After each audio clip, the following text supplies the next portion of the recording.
The best-selling car in 2021 happened to be a Dodge Challenger. We outsold Ford, we outsold Chevy. We're the top dogs. Let's get into it.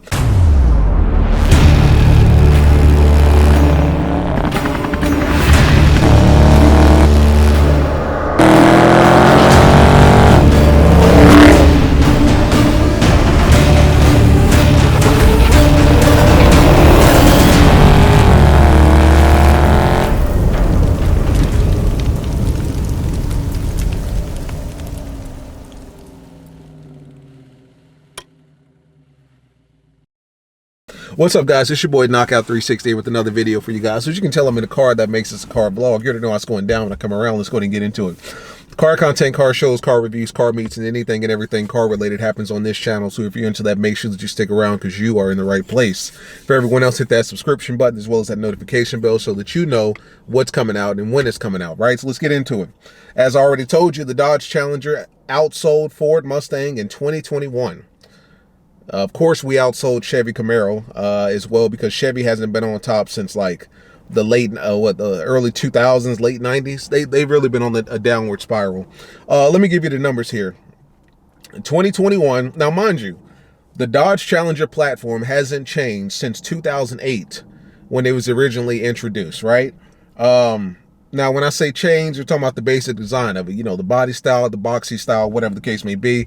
We obviously know in 2015, they introduced the Hellcat, gave us an interior redesign, a bit of an exterior redesign. But if you compare 2008 models to 2015, they look very similar. So let's say 2008.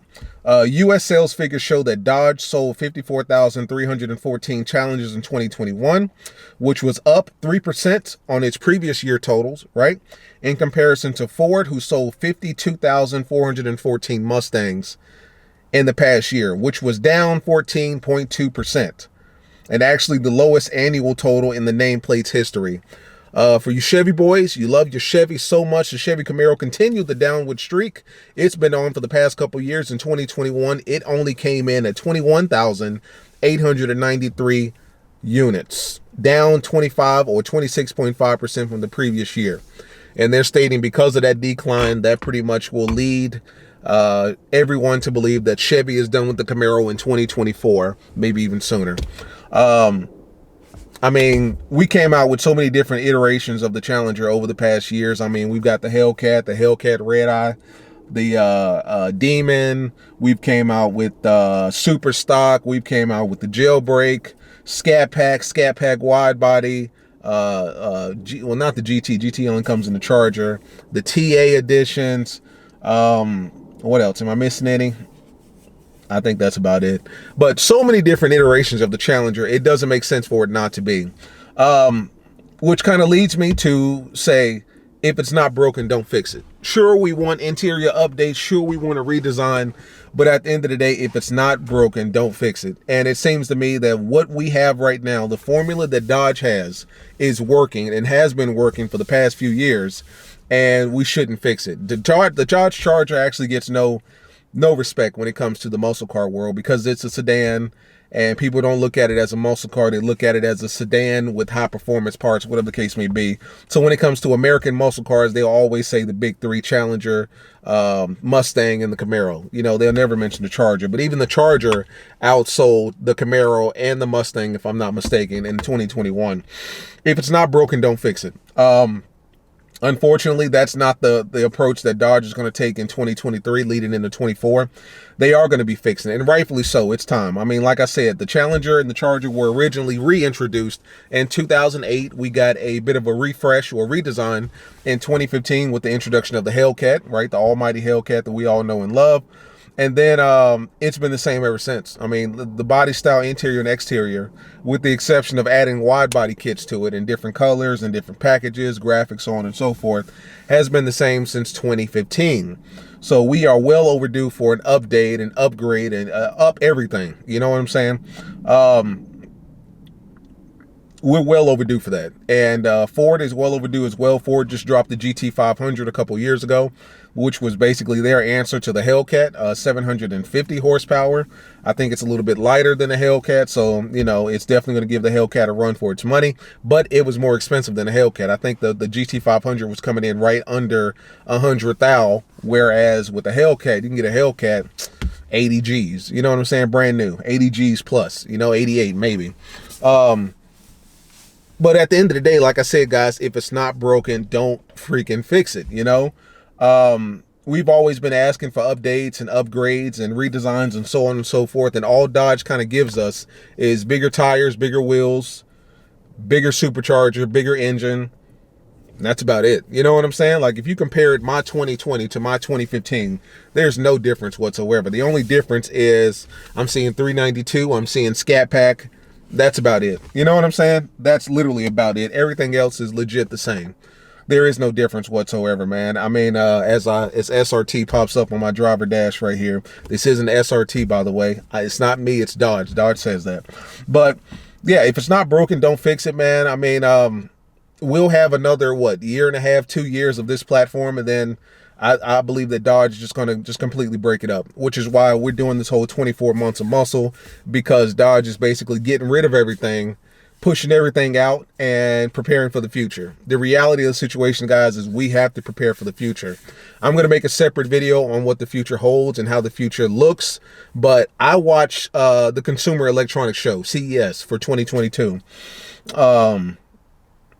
Where they basically unveil all of the latest technology, from new phones to tablets to laptops, even to cars, home video and audio as well, home audio and video as well. Everything electronics, from cars to the home to your smartphones, right? And I'm looking at what Mercedes is doing. I'm looking at what Chevy's doing. I'm looking at the new Hummer. And I'll be honest with you guys, the future is bright. If you guys can sacrifice, and like I said, we'll talk more about this in a future video. If you guys can sacrifice the sound of a V8, the rumble of a V8, the future is really bright. With what's going on with these cars and what they're doing with these cars, I've never seen anything like it. You know what I'm saying? These cars legit look like something from the future. I mean, a lot of these cars, when you get in them, first of all, the luxury is top notch. Leather, Alcantara, the whole shebang bang. You already know how that goes. But when it comes to the driver interface, like, all of this shit for a lot of those cars was nothing but screens. A lot of you guys may like that. You may dislike it. You may want something that you can clickety clack on, something that you can push. I get that. But what I'm saying is, like, all of that shit is being replaced. I mean, let's be honest here. When's the last time you had a phone that actually had a physical button? I haven't, you know what I'm saying? I had the first iPhone that came out in like 2000 and, 2010, 2009, something like that. And ever since then, I don't touch physical buttons. Like, there is no 1, 2, 3, 4, 5, no ABC. I don't touch anything physically anymore. You know what I'm saying? Even with my Apple TV, they give you 2 or 3 buttons, but then the rest of it is just like it's not touchscreen, but it's touch sensitive. You feel me? That's the route that we're going. Laptops are touchscreen. iPads have always been touchscreen. That's the route that we're going. These days of physical buttons, clicking stuff like that, those days is over.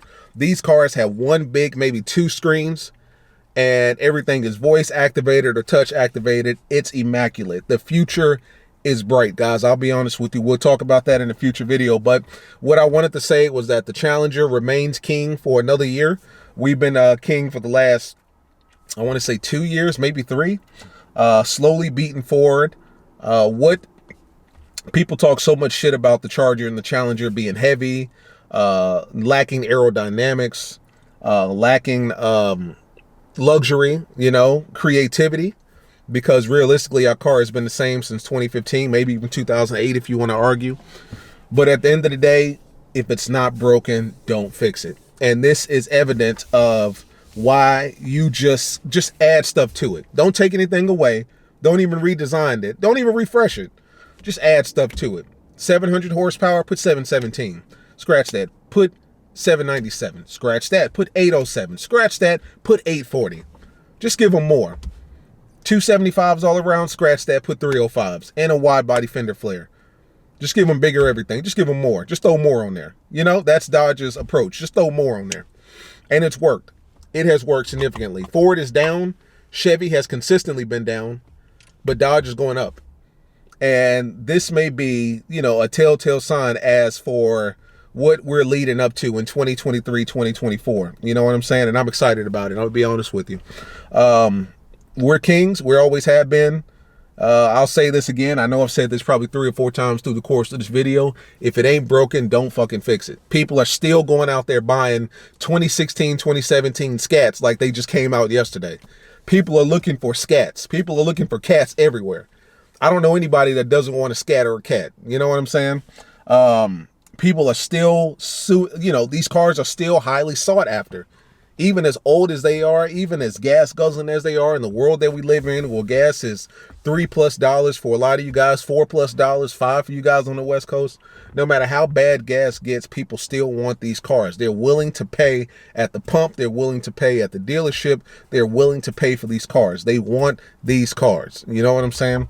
So with that being said, I'm going to say it again. If it ain't broke, don't fix it. Dodge Challenger outsells all American muscle cars for the 2nd year straight. Ford is declining by 3% or 15% or 24%. I don't remember. I think it's 15%.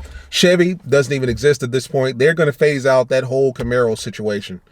I think Chevy, their flagship is going to be the Corvette, the C8 Corvette. That's going to be their flagship leading them into the future. And then they may bring something else out of a hat. But the Camaro is dying. It's not dead. Z01 is still out there. SS is still out there doing what it do, but it's dying. So let's be honest about that. But yeah, Dodge is alive and well, man. The Challenger is king. There's always been your boy Knockout 360. I'll see you guys in the next one, man. Peace.